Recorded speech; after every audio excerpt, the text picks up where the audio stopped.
कार्तिक मास महात्म का 32वां अध्याय श्री विष्णु की कृपा से हम तुमको रहे बताए। भगवान श्री कृष्ण ने कहा, प्रेतपति यमराज की आज्ञा से धनेश्वर को नरकों के पास ले गया और उसे दिखाते वह कहने लगा, हे धनेश्वर, इन भयंकर नरकों को देखो जिनमें कि पापियों को यम के दूत सदा ही दुख देते रहते हैं। यह देखो, यह तप्तवाचुक नामक नरक है जिसमें देह जलने का कारण पापी विलास कर रहे हैं। भोजन के समय जो प्राणी भूखों को भोजन नहीं देते वह बार बार नरक में डाले जाते हैं। वह मनुष्य जो गुरु, अग्नि, ब्राह्मण, गौ, वेद और राजा इनको लात मारते हैं वह भयंकर नरक अतिशय पापों के करने पर मिलते हैं। अब देखो, यह दूसरा अंधक मिश्र नामक नरक है। हे ब्राह्मण, सुई की भांति मुख वाले तमोत नामक कीड़े इन पापियों को काट रहे हैं। इस नरक में दूसरों का दिल दिखाने वाले पापी गिराए जाते हैं। अब ये तीसरा कक्रय नामक भयंकर नरक है। इस नरक में पापी आरे से चीरे जाते हैं। यह नरक भी असीमत्र वन आदि भेदों से 6 प्रकार का है। इसमें स्त्री तथा पुत्रों में योग कराने वाले प्राणियों को कढ़ाई में पकाया जाता है। 2 प्रियजनों का बिछोह कराने वाले मनुष्य भी असीमंत्र सभी तलवार की धार से काटे जाते हैं और कुछ भेड़ियों के डर से भाग जाते हैं। अब तुम ये चौथा नरक देखो, इसका नाम अर्गल है। इसमें पापी लोग तरह तरह से चिल्लाते हुए इधर उधर भाग रहे हैं। यह नरक भी वध आदि भेदों से 6 प्रकार के हैं। यह देखो, यकुट साल्यली नामक 5वां नरक है जिसमें कि अंगारों की भांति कष्ट देने वाले बड़े बड़े कांटे लग रहे हैं। यह भी यातना आदि के भेदों से 6 प्रकार का है। पर स्त्री गमन करने वाले प्राणी इस नरक में पकाए जाते हैं। देखो, यह उल्वन नामक 6वां नरक है जिसमें कि सिर नीचे करके पापियों को पकाया जाता है। जो लोग भक्ष्य या भक्ष्य का विचरण नहीं करते, दूसरों की निंदा और चुगली करते हैं, उनको इस नरक में डाला जाता है। देख लो कि ये लोग किस तरह से चिल्ला रहे हैं। दुर्गंध भेद से यह नरक भी 6 प्रकार का है। यह देखो, 7वां कुंभीपाक नाम का नरक, यह बहुत ही भयंकर है। हे ब्राह्मण, यह भी 6 प्रकार का है। इसमें महापात के लोगों को पकाया जाता है। इस नरक में हजारों वर्ष तक यातना भोगनी पड़ती है। यही रौरव नरक है। इच्छा रही जो पाप किए जाते वह सूखे और इच्छापूर्वक जो पाप किए जाते हैं वह पाप आर्द्र कहलाते हैं। इस प्रकार शुष्क या आर्द्र भेदों से यह पाप 2 प्रकार के होते हैं। इसके अतिरिक्त और भी पृथक पृथक 84 प्रकार के पाप है।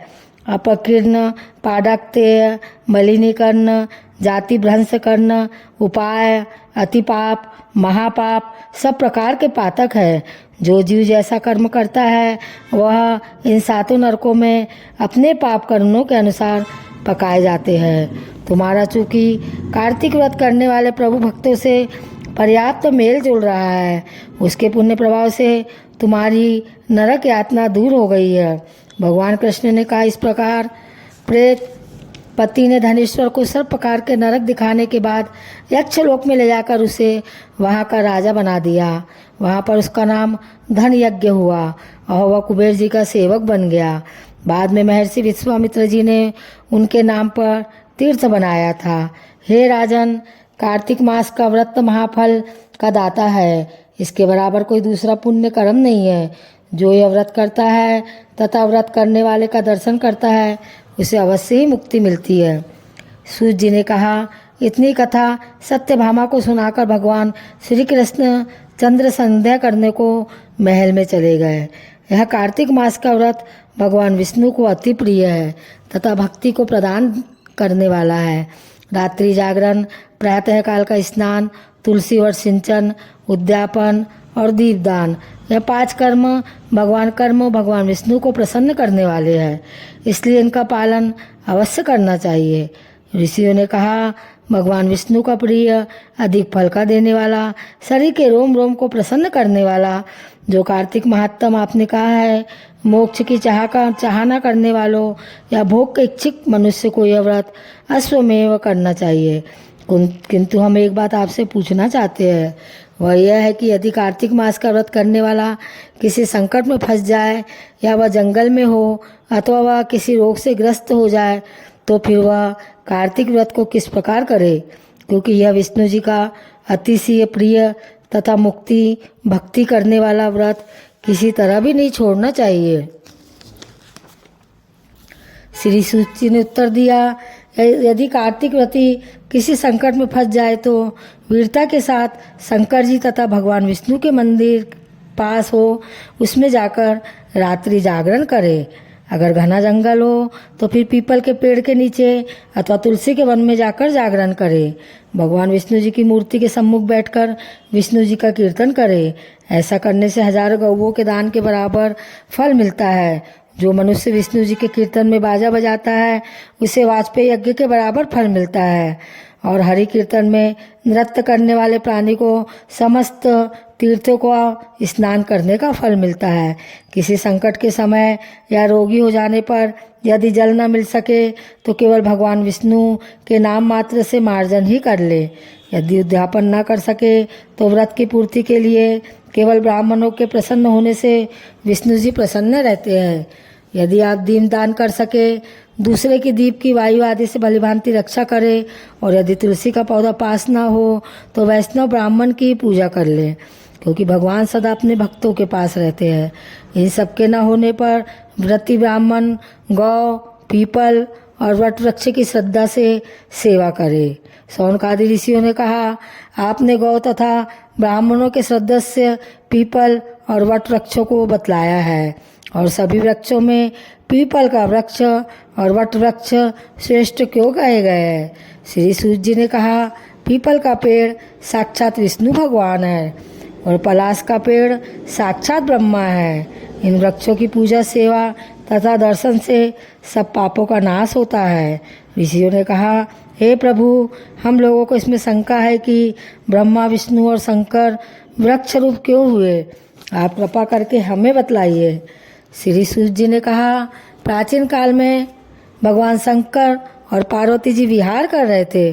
उस समय उनके विहार में विघ्न डालने के विचार से ब्राह्मण का रूप धारण करके अग्निदेव वहां पर गए। विहार के आनंद का नाश हो जाने के कारण क्रोध में भरकर श्री पार्वती जी ने समस्त देवताओं को श्राप दे डाला। पार्वती ने कहा, हे देवताओं, विषय सुख के कीट पतंगे भी जानते हैं, उसमें आप लोगों ने देवता होकर विघ्न डाला है, इसलिए आप सब लोग वृक्ष हो जाओ। सूत जी ने कहा, इस प्रकार क्रोधित पार्वती जी के साप से सब देवता वृक्ष हो गए। इसी कारण भगवान विष्णु तथा शंकर जी दोनों पीपल और वट हो गए। इसी कारण भगवान विष्णु का शनिदेव के साथ योग होने के कारण केवल शनिवार को ही पीपल का स्पर्श करना चाहिए और किसी दिन नहीं। 34वां अध्याय। हे सूत जी, पीपल का पेड़ शनिवार को छोड़कर सप्ताह के बाकी दिनों में क्यों नहीं पूजा जाता? सूत जी ने कहा, समुद्र का मंथन करने से जो रत्न देवताओं को मिले, उनमें से देवताओं ने लक्ष्मी और कौस्तुभ मणि भगवान विष्णु को दे दी थी। विष्णु भगवान जब श्री लक्ष्मी जी से विवाह करने के लिए तैयार हुए तो लक्ष्मी जी ने कहा, हे प्रभु, जब तक मेरी बड़ी बहन का ब्याह नहीं हो जाता, आप मुझ छोटी बहन से ब्याह कैसे कर सकते हैं? इसलिए आप पहले मेरी बड़ी बहन का ब्याह करा दीजिए, बाद में मुझसे ब्याह कीजिए, क्योंकि यह प्राचीन नियम है। सूत जी बोले, लक्ष्मी जी के ऐसे वचन सुनकर भगवान विष्णु ने लक्ष्मी जी की बड़ी बहन का ब्याह उद्दालक ऋषि के साथ कर दिया। वह अलक्ष्मी बड़ी कुरूप थी, बड़ा मुख, चमकते हुए दांत, वृद्धा समान शरीर, बड़े बड़े नेत्र और रूखे बाल। महर्षि उद्दालक भगवान विष्णु के आग्रह पर उससे ब्याह कर उसे मंत्रों की ध्वनि से गुंजाते हुए अपने आश्रम में ले आए। वेद ध्वनि से गुंजित, हवन के पवित्र धुएं से सुगंधित उस मनोहर ऋषि आश्रम को देखकर बहुत ही दुखी हुई। उसने महर्षि उद्दालक से कहा, इस आश्रम में वेद ध्वनि हो रही है, अतः यह स्थान मेरे रहने योग्य नहीं है, इसलिए तुम मुझे किसी दूसरी जगह ले चलो। उसकी बात सुनकर महर्षि उद्दालक ने कहा कि तुम यहाँ पर क्यों नहीं रह सकती, और तुम्हारे रहने योग्य दूसरी जगह कौन सी है, यह मुझको बताओ। लक्ष्मी ने कहा, जहाँ पर वेद की ध्वनि होती हो, अतिथियों का सत्कार होता हो, यज्ञ आदि होते हो, उस स्थान पर मैं नहीं जा सकती। जहाँ पर पति पत्नी आपस में प्यारे हो, पितरों के निमित्त यज्ञ होते हो, देवता का पूजन होता हो, वहाँ पर मैं नहीं रह सकती। जहाँ पर दिन रात पति पत्नी लड़ते हो, जहाँ से अतिथि लोग सदा निराश लौटते हो, जहाँ पर पूज्य वृद्धों, सत्य पुरुष हो तथा मित्रों का अनादर होता हो, और जहाँ दुराचारी घोर स्त्रीगामी प्राणी रहते हैं, जहाँ पर गौओं का वध, मद्यपान, ब्रह्म हत्या आदि पाप होते हैं, वहाँ पर मैं प्रसन्नता पूर्वक निवास करती हूँ। सूत जी ने कहा, इस प्रकार अलक्ष्मी के वचन सुनकर उद्दालक का मन मलिन हो गया। वह इस बात को सुनकर चुप रह गए। थोड़ी देर तक चुप रहने के बाद उन्होंने कहा कि अच्छा, तुम्हारे लिए ऐसा ही स्थान खोजूंगा, अतः मैं जब तक तुम्हारे लिए ऐसा स्थान ढूंढ कर ना आऊँ तब तक तुम इसी पीपल के नीचे चुपचाप बैठी रहो। सूत जी ने कहा, महर्षि उद्दालक उसे पीपल के नीचे बिठाकर उसके रहने योग्य जगह ढूंढने के लिए चल पड़े। लेकिन जब वह बहुत समय तक प्रतीक्षा करने पर भी वापस नहीं लौटे तो अलक्ष्मी रोने लगी। उसका बुरी तरह से रोना लक्ष्मी जी ने बैकुंठ में भी सुना तो वह व्याकुल हो गई। उन्होंने दुखी होकर भगवान विष्णु से कहा, हे प्रभु, मेरी बड़ी बहन अलक्ष्मी पति के त्याग देने से अति दुखी हो गई है। हे नाथ, यदि मैं आपकी प्रिय पत्नी हूँ तो आप उसे आश्वासन देने के लिए उसके पास चलिए। पत्नी की प्रार्थना सुनकर कृपा सिंधु भगवान लक्ष्मी जी को साथ लेकर उस पीपल के पास गए जहाँ वह बैठी रो रही थी। उसको आश्वासन देते हुए भगवान विष्णु ने कहा, हे अलक्ष्मी, इसी पीपल की जड़ में तुम सदा के लिए निवास करो, क्योंकि मेरे ही अंश से इसकी उत्पत्ति हुई है और इसमें मेरा निवास रहता है।